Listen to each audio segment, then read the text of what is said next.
Oke, di video kali ini saya ingin memberikan preview match untuk pertandingan dari Persis Solo dengan Persik Kediri yang akan bermain pada hari Kamis ya, tanggal 13 April, kick-off-nya jam setengah 9 malam waktu Indonesia bagian Barat dan akan bermain di Stadion Maguwoharjo, Sleman ya, Yogyakarta. Jadi ini pertandingan yang cukup seru karena Persik Kediri jika menang lawan Persis Solo akan mengukir sejarah baru sebagai tim dengan kemenangan beruntun terbanyak di Liga Indonesia.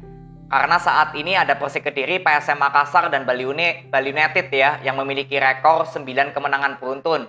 Jadi kalau besok Persik Kediri bisa mengalahkan Persis Solo, Persik Kediri merupakan salah satu tim sejarah ya untuk kemenangan secara beruntun terbanyak di Liga Indonesia.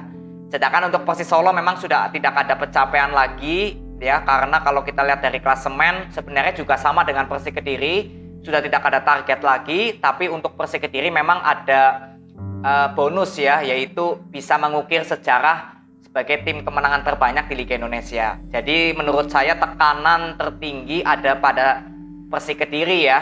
Untuk Persis Solo ya sudah bermain lepas harusnya.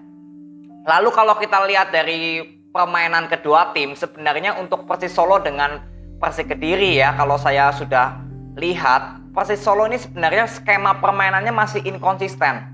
Kemarin pada saat lawan Persib Bandung itu terlihat sekali bagaimana skema dari Persis Solo nggak bisa berkutik karena para pemain Persib Bandung melakukan pressing.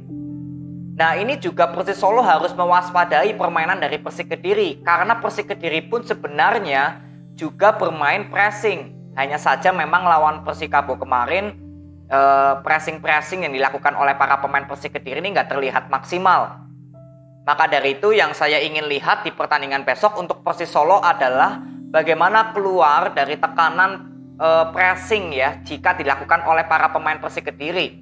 Karena Persis Solo sebenarnya bermainnya lebih cenderung cepat ya, passing-passing cepat juga. Lalu berapa kali bisa bermain dengan long ball juga yang cukup berbahaya. Rio ya juga berbahaya, Fernando Rodriguez juga pemain cukup bagus, Sutatotan menjadi gelandang bertahan ini juga pemain yang cukup bagus. Tinggal skema permainannya yang saya lihat masih sering inkonsisten. Sedangkan untuk Persik Kediri ya tentunya yang saya ingin lihat apakah akan bermain pressing atau lebih cenderung bertahan di zona areanya sendiri. Ya, ini saya akan lihat juga untuk Persik Kediri. Karena lawan Persikabo kemarin saya melihat Persik Kediri ini bermain pressing enggak, tapi bertahan di zona areanya juga enggak gitu loh. Maka dari itu saya berharap besok lawan Persis Solo ya Persik Kediri akan bermain seperti skema yang mana. Dan kalau saya lihat dari sektor lini depan kedua tim, sebenarnya Persis Solo dengan Persik Kediri ini sama-sama cukup bagus. Ya, Persis Solo kemarin sempat comeback ya menjadi 3-3 lawan Persebaya. Lalu saya juga lihat histori terakhirnya, ini Persis Solo dalam 10, 11, 12 ya, 12 pertandingan secara berturut-turut ini selalu menciptakan gol. Ya, untuk Persik Kediri ini kalau kita lihat dari 10, 11, 12, 13 ya, 13 pertandingan ini juga sama selalu menciptakan gol. Ya, artinya hanya selisih satu pertandingan aja ya masih oke untuk kedua tim yang sama-sama bisa menciptakan gol. Tapi yang membedakan adalah di sektor lini belakang. Persis Solo dari 12 pertandingan ini juga selalu kemasukan alias selalu kebobolan, gak pernah clean sheet. Karena yang saya lihat memang lini belakang dari Persis Solo ini berapa kali jarak pemain dengan pemain tengah ini sering berjauhan. Ya, berapa kali saya lihat ketika pemain belakang dari Persis Solo ingin membangun serangan, ini lebih cenderung bermain long ball. Karena jarak pemain tengah yang menurut saya sering kali berjauhan. Dan ini bisa dimanfaatkan oleh tim musuh untuk melakukan serangan balik. Makanya berapa kali saya lihat Persis Solo ketika bermain long ball justru nggak efektif sama sekali. Makanya jarak pemain tengah ini menurut saya cukup harus diperhatikan. Karena memang ketika Persis Solo bisa berhasil melakukan passing long ball yang efektif, memang ini bisa memberikan peluang. Tapi ingat, lini pertahanan juga harus menjadi perhatian.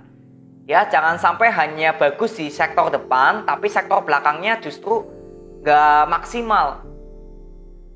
Sedangkan untuk Persik Kediri, kita lihat ya di 5, 6, 7, 8 lah ya, 9, 10, ini di 10 pertandingan ini memperoleh clean sheet sebanyak 1, 2, 3, 4, 5 ya. 5 dari 10 pertandingan terakhir Persik Kediri 5 hanya kemasukannya, sisanya clean sheet. Artinya kan pertahanan dari Persik Kediri ini cukup bagus. Apalagi kemasukannya hanya 1-1 aja. Ya, ini yang saya lihat karena jarak dari pemain tengah dengan pemain belakang Persik Kediri ini lebih rapat. Jadi Persik Kediri memang jarang ya untuk memberikan passing long ball dari belakang ke depan. Lebih cenderungnya dari sektor tengah ke depan untuk memberikan passing long ball. Makanya untuk dilakukan counter oleh pemain-pemain musuh, ini para pemain Persik Kediri sudah bisa bertahan di zona area yang cukup bagus. Karena nggak banyak melakukan passing-passing long ball dari sektor belakang. Ini yang membedakan menurut saya dalam proses penyerangan kedua tim yang bisa memberikan dampak negatif juga untuk pertahanan. Terutama dari passing-passing long ball. Nah, ini yang saya akan lihat untuk bagaimana Persis Solo dalam hal membangun serangan. Yang saya harapkan jangan terlalu banyak passing-passing long ball dari pemain belakang, karena justru itu bisa memberikan counter attack ya dari permainan Persik Kediri. Lalu jarak dari pemain tengah dengan pemain belakang yang saya harapkan bisa lebih rapat. Tentunya kreativitas di sektor tengah juga bisa dimanfaatkan. Ya, lalu untuk Persik Kediri yang pertama yang saya ingin lihat skemanya akan seperti apa untuk bertahannya, apakah pressing, apakah bermain di zona areanya sendiri. Ini saya juga akan lihat ya. Kalau masalah penyerangan saya nggak terlalu banyak komentar lah untuk Persik Kediri, karena sejauh ini Persik Kediri sudah cukup bagus. Tinggal kita lihat membangun serangannya akan seperti apa untuk Persik Kediri. Ini yang saya ingin lihat ya. Jadi tentunya untuk pertandingan besok menurut saya ya Persis Solo dengan Persik Kediri yang memiliki kesamaannya yaitu di mencetak golnya. Sama-sama boleh dibilang cukup bagus lah dalam hal menciptakan gol. Tapi untuk sektor lini belakang ya memang Persis Solo masih sedikit kurang baik daripada Persik Kediri yang sempat memperoleh 5 hasil clean sheet dalam 10 pertandingan terakhir. Ini ya paling yang saya bisa berikan preview untuk Persis Solo dengan Persik Kediri. Dan memang pertandingan ini tanpa penonton, jadi untuk supporter Persik Kediri atau Persis Solo mungkin ada nobar, kalian bisa cek di komunitas-komunitas ya, karena saya juga mendapatkan informasi ini ada beberapa yang ingin nobar nih di pertandingan terakhir dari Persis Solo dengan Persik Kediri. Terutama ini Persik Kediri pastinya kalau ada nobar cukup ramai ya, karena ada tekanan yang atau ada hasil yang bisa diraih, yaitu mencuri sejarah baru di Liga Indonesia dengan kemenangan beruntun terbanyak. Ya, jadi bisa diperiksa di komunitas-komunitas dari Persis Solo dengan supporter Persik Kediri.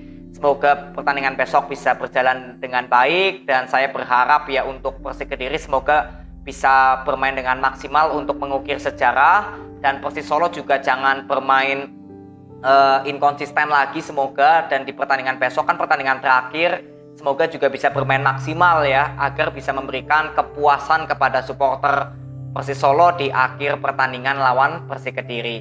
Ya, jadi ini aja, kita akan ketemu di video review untuk Persis Solo dengan Persik Kediri. Terima kasih, sampai ketemu di video berikutnya. See you.